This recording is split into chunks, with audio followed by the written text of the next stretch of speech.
maçons, simpatizantes e todos aqueles que gostam desse magnífico tema chamado maçonaria. Aqui é Rosaldo Bonet, do canal Esquadra e Compasso, e hoje eu trouxe um assunto bem interessante e bem curioso para vocês que acompanham sobre esse tema, sobre a arte real e que gostam sempre de ter um conhecimento a mais, uma sabedoria a mais em relação à maçonaria. O tema de hoje é referente ao bode, o papel do bode na nossa ordem, na nossa instituição, na maçonaria como um todo. Por que nós gostamos de nos apresentarmos como bode? Qual que é a representatividade do bode na filosofia maçônica? Esse tipo de situação que é corriqueira e que muitas vezes desperta não só o imaginário, mas a própria curiosidade, não só de muitos irmãos, como também de não irmãos, dos simpatizantes, que eu gosto de usar esse termo, não gosto de usar o termo profano. Bom, mas antes de mais nada, né, eu peço para vocês darem aquele likezinho, curtirem, comentarem e também se inscreverem no canal, para que a gente possa ajudar através do algoritmo do YouTube a criar mais relevância nesse canal e que assim essa mensagem vai chegar a muito mais pessoas, a muito mais espectadores, né? Então vamos lá.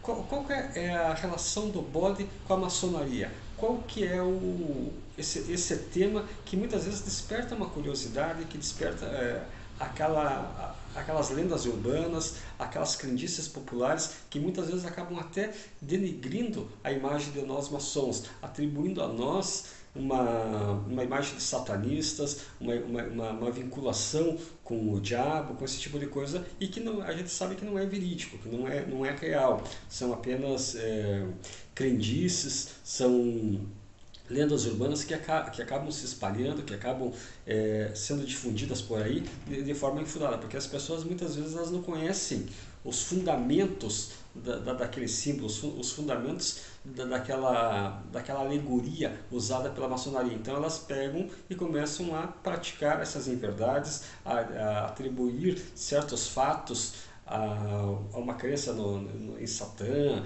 a esse tipo de coisa que realmente não agrega nada, não só para a maçonaria, mas também para essas pessoas, porque demonstra a falta de conhecimento, a falta de sabedoria delas em relação à nossa ordem, em relação à nossa instituição. Mas de onde que surgiu essa alegoria do bode? Bom, nós temos que voltar lá nas tradições judaicas, lá na antiguidade, onde o bode ele sempre foi sinônimo de silêncio, de guardar silêncio. Então havia uma tradição judaica muito forte na época dos apóstolos de Jesus Cristo, mesmo anteriores aos apóstolos de Jesus Cristo, que era a seguinte tradição: toda vez que você tinha um pecado, que você fazia alguma coisa errada e que você queria expiar esse pecado, você comprava ou pegava do seu próprio rebanho um bode e confessava os seus atos no ouvido desse bode. E posteriormente, o que você fazia com o bode? Você levava para o deserto e deixava ele lá, Deus dará, largava ele no deserto para que ele fosse vagando. Se alguém não achasse ele no caminho, com certeza iria morrer de fome ou ia virar um animal selvagem. Acabava até subsistindo, porque bode também é um animal que come de tudo, né? Bom, com isso, tá, essa tradição ela foi sendo passada ao longo dos séculos. Mesmo nos tempos de Jesus era uma tradição muito forte, e muitos dos apóstolos iam de cidade para cidade e os seus fiéis, né, eles não confessavam para os apóstolos, eles mantiveram essa tradição de confessarem para quem? Para o bode. Ora, então muitas vezes, e esse bode, ele no Velho Testamento, ele ficou conhecido como bode expiatório. Por quê? Porque a pessoa ia lá, confessava os pecados, confessava o que tinha que ser confessado e largava o bode no deserto, largava o bode à própria sorte, porque sabia que aquele segredo estaria resguardado para o resto da vida. Porque primeiro que o bode não fala, né, gente? E depois que o bode sempre foi sinônimo de guardar segredos a 7 chaves. Bom, essa tradição, na realidade, ela se desfez após a crucificação de Jesus, que Jesus foi o bode expiatório que expiou os pecados da humanidade através da sua morte, né? Então ele veio para cá, para a Terra, conforme os preceitos bíblicos, conforme os preceitos cristãos, né? Para assumir os nossos pecados, e ele passou a ser o bode expiatório da humanidade. Após a morte de Jesus Cristo, com a ascensão da Igreja Católica, a Igreja Católica largou mão dessa tradição judaica, dessa tradição do Velho Testamento, e passou a usar para confessar os pecados? Os padres. Só que nós sabemos, né, que os padres não são largados à própria sorte, e também não serviram como bodes expiatórios. Eles só faziam a expiação dos pecados e davam lá as penas, para que você pudesse pagar os seus pecados. Então passou a ser uma tradição da Igreja Católica que não fossem mais os bodes, mas sim os padres, os párocos, aquelas pessoas que até hoje têm resguardado o direito do sigilo, e ninguém pode interferir na confissão de uma pessoa, mesmo que seja uma confissão gravíssima, né? Ninguém tem o direito de intervir, por mais grave que seja essa confissão. E na maçonaria? Bom, na maçonaria ela começou a usar esse hábito do bode justamente no século XIX, lá quando Napoleão, que por aquilo que pareça era maçom também, mas começou a perseguir os maçons, começou a perseguir alguns maçons que se opunham ao seu método de governo, à sua liderança, né? E o que eles faziam? Eles levavam esses maçons para a tortura, para as cadeias, assim como eles fizeram com os templários, assim como eles usaram os templários também na época de Filipe IV o Belo como bodes expiatórios, para poder justificar o expurgo dos bens templários, né? Então esses maçons, eles eram levados, eram torturados, eram jogados nas prisões, e de certa forma a própria Inquisição tentava de todos os meios tirar deles esses segredos, que eles revelassem o que acontecia dentro das lojas maçônicas, o que acontecia durante aquela ritualística maçônica. Então, um inquisidor de nome Chasmador Roncalli, certa vez ele passou uma mensagem para o próprio Napoleão Bonaparte, onde ele alegava a seguinte questão: Senhor, este pessoal maçom parece bode. Por mais grave que eu torne o processo de flagelação, eu não consigo arrancar de nenhum deles confissões. Então, a partir do momento que ele usou essa referência do bode em relação aos maçons, caiu no gosto popular, caiu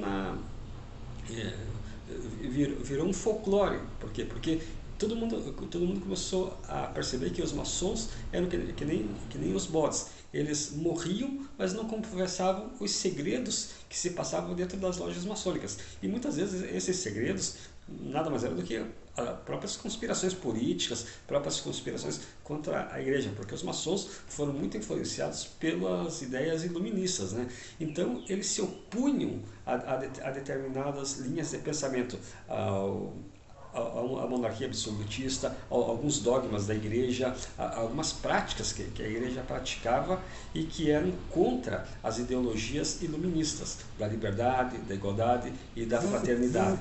Com isso, essa imagem ficou atrelada à maçonaria, começou a fazer parte das alegorias e do simbolismo maçônico. Ora, por quê? Porque a própria maçonaria também, ela pegou para si essa representatividade do bode, ela acabou incorporando ao longo da sua incorporando de forma alegórica, de forma simbólica, o bode como um símbolo do segredo maçônico, como um símbolo do trabalho em silêncio que os maçons têm que fazer para trabalhar de forma discreta hoje em dia, né? Mas naqueles tempos era de forma secreta mesmo, porque uma vez descobertos, eles eram infligidos as mais severas punições, as mais severas torturas e flagelos que o ser humano podia passar para tentar tirar esses segredos, essas informações que eles achavam ser relevantes, que eles achavam ser conspiratórias e que poderiam atentar contra reis, contra a igreja ou contra o poder até então instituído. Então, o uso da imagem do bode ficou atrelada à maçonaria, que hoje de uma forma bem humorada, né, a gente vê na maçonaria algumas instituições maçônicas que usam a simbologia do bode, como os bodes do asfalto, os bodes do ciclismo, os bodes do chopp e assim por diante. A gente vê camisas, adesivos com a imagem do bode, com a imagem do bode de cartola. Então ficou muito atrelado ao imaginário maçom. E o próprio maçom, muitos maçons se intitulam como bodes. Então a gente vai numa festa e vê que está cheio de maçons, a gente usa até alguns jargões, como essa festa está cheirando bode, aqui está com bode em excesso. Por quê? Porque são formas bem humoradas que os maçons costumaram se identificar, devido até a essa atribuição popular em relação ao bode como imagem da própria maçonaria. Mas, só que daí do mesmo lado que tem o lado bom, tem o lado perverso também da coisa.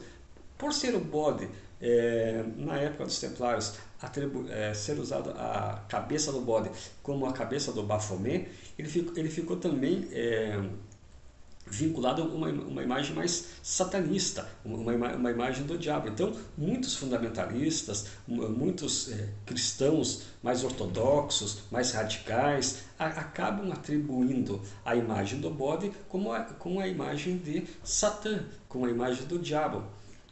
E com isso acabam vinculando a maçonaria a essa imagem perversa, a essa imagem falsa, né, do bode, mas de cunho mais luciferiano, de cunho mais satânico, para denegrir mesmo essa vinculação, essa imagem positiva que a maçonaria possa ter, né? Então, é até feito com má intenção, justamente para quê? Para que as pessoas acabam ficando com medo, com receio de nós maçons em relação à nossa instituição. Por quê? Porque eles vão dizer assim, não, esses caras, eles adoram um bode, eles não adoram um deus, eles adoram um animal que é vinculado ao satanismo. Eu já vi muito pastor, muito líder fundamentalista usar essa argumentação para espantar, para colocar medo nas pessoas em relação à maçonaria. Porque, vejam só, primeiro que nós reuniões nós usamos roupas pretas, ou terno, ou balandral. Daí usamos algumas simbologias, como caveira, como frases, como caixões, dentro da nossa ritualística. Mas o bode acaba fazendo o quê? Acaba gerando uma imagem negativa, uma imagem que vincula a maçonaria a rituais de magia negra, a rituais macabros, né? a rituais de morte, uma série de rituais. Mas que, para quem conhece de maçonaria, para quem entende de maçonaria, vai perceber que nada mais é do que uma simbologia dentro da sua própria ritualística, dentro do seu próprio simbolismo, que tem um significado totalmente oposto do que se prega por aí, do que tenta se passar como imagem de nós maçons. Bom, isto posto, a gente tem que esclarecer, para ficar bem claro para todos que estão assistindo esse vídeo, para todos que estão acompanhando os assuntos de maçonaria desse canal, que o bode na realidade não é um símbolo da maçonaria. Ele foi uma imagem emprestada que, de certa forma, por nós maçons é visto de uma forma, mas para muitas pessoas é visto de outra forma. Mas ele não é um símbolo propriamente da maçonaria. Ele é um símbolo do Antigo Testamento, da tradição judaica, que era o símbolo do bode expiatório, como eu já falei no início do vídeo. E para a maçonaria, ele acaba remetendo ao quê? Ele acaba remetendo à lembrança das fogueiras da Inquisição. Por quê? Porque uma vez que você confessava para um bode, que você confessava para o bode expiatório, você acabava tendo como destino a própria morte, porque o que acabava com o bode, acontecendo muitas vezes com o bode lançado no deserto, né? Ele acabava morrendo de sede, morrendo de fome, e se perdendo na imensidão do deserto. Então ele era usado para que você confessasse os seus pecados, mas você sabia que, uma vez confessados os pecados, esse bode nunca mais ia contar para ninguém. Uma por não falar, né? E a outra porque você ia lançar ele no deserto à própria sorte e a margem do seu destino. Qual que era a margem do destino do bode? A própria morte, o próprio falecimento do animal, que era abandonado de forma bem desumana, né? Bem desumana. Mas era uma tradição da época e que, claro, hoje já foi abolida, mas era uma tradição muito forte da cultura judaica e do Antigo Testamento, como a tradição também de oferecer animais de sacrifícios lá no Templo de Salomão. Então são tradições que faziam sentido naquela época, mas que hoje já não fazem mais sentido. Mas a maçonaria, assim mesmo, tá? Ela tem essa lembrança em cima do bode. Talvez muitos os irmãos não conheçam o real sentido do uso da figura do bode dentro da instituição, mas acabou se transformando numa alegoria bem humorada, numa alegoria positiva e que muitas vezes combina um pouco com a filosofia da maçonaria, a filosofia da descrição, a filosofia do silêncio, a filosofia de guardar os segredos a nós que foram confiados, né? Bom, uma vez esclarecidas essas questões, eu agradeço a todos que se inscreveram no canal. Já somos mais de 550 inscritos nesse canal, e eu gostaria de reforçar esse convite para se inscreverem nesse canal, para ajudar nós a levarmos essa mensagem, esse conhecimento a muito mais pessoas, a muito mais interessados no assunto maçonaria. Era o que eu tinha para o momento. Um tríplice fraternal abraço, saúde e força união do irmão Rosaldo Bonet.